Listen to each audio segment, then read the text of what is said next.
Hi, my name is Emily Murphy, and I am a real estate broker at Property Specific. I run the Facebook page New Construction in Wake Forest, Roseville, and Youngsville.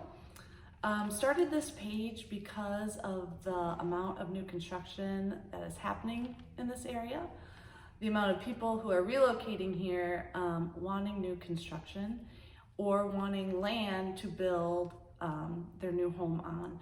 So I have with me today Cassie Hilton. She is our land specialist at Property Specific. And we're going to kind of talk about the two different ways to go about building a new construction home, whether it be in a development or whether it be through a land purchase. All right, so some things to think about when you're looking for that piece of property is obviously the amount of acreage that you are wanting. And then we're also going to look at restrictive covenants. So this is a great reason why you need a realtor to help you out here, looking at the deeds, see if there are any restrictions.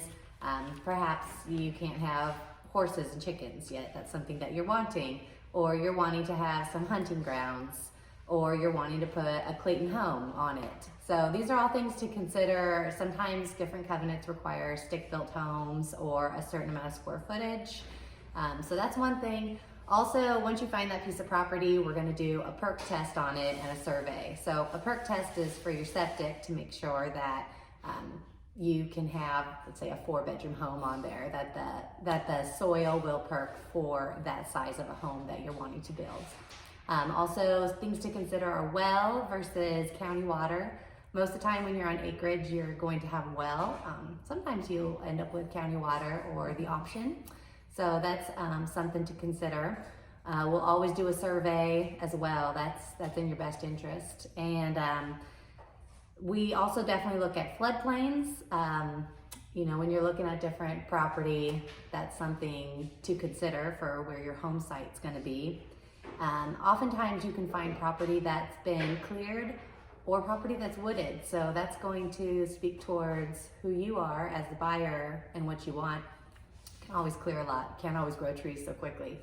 But there are options. Sometimes there's timber sales involved or even purchasing land that already has like a farming contract on it, if that's something you're looking for. So there's a lot to think about and consider and ponder when you're looking at a piece of property. And also the zoning,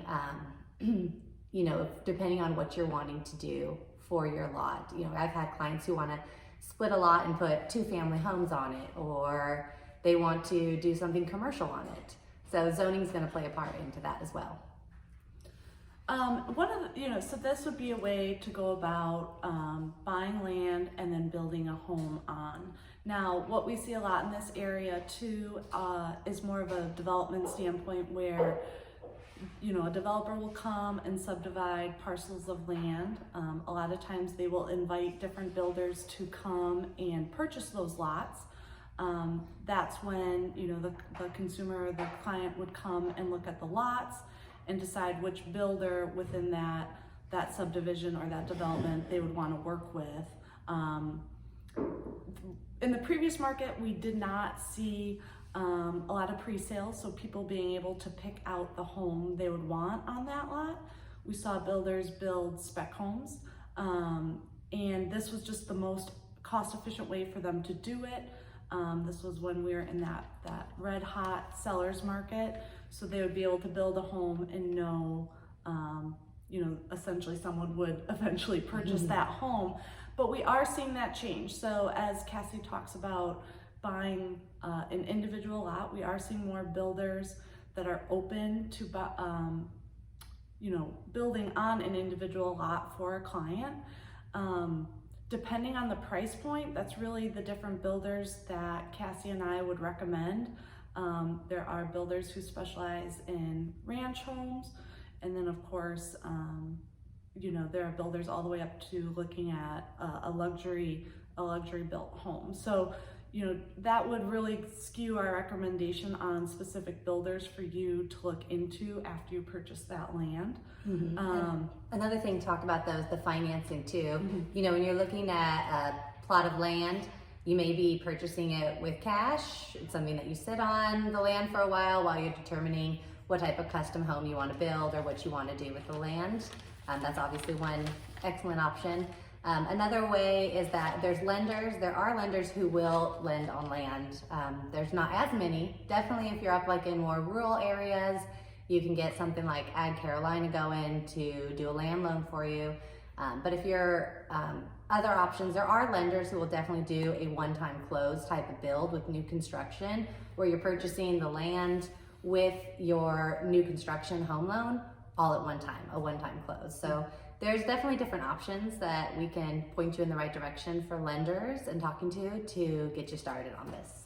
And one other topic I know we wanted to talk about too, again with clients, talking about these different routes, whether they go into more of a development setting or if they purchase land. So obviously Raleigh has grown for the past decade. It's been number 2 hottest growing metropolitan area.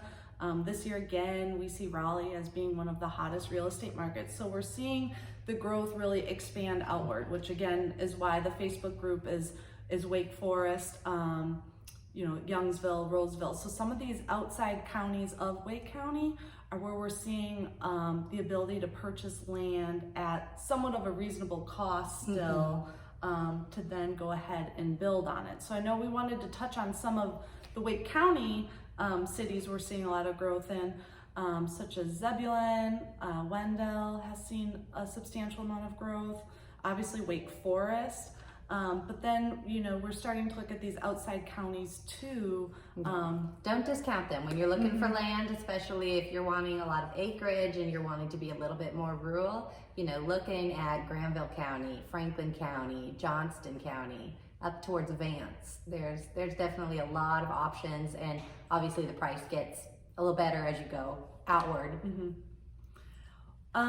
We hope that you found this helpful, and if you want to talk more specifically about your goals, whether it to be purchasing land or looking at some of the developments that are being established right now with either national builders or custom home builders, please reach out to us and we will have our contact information below. Thanks everybody. Thank you.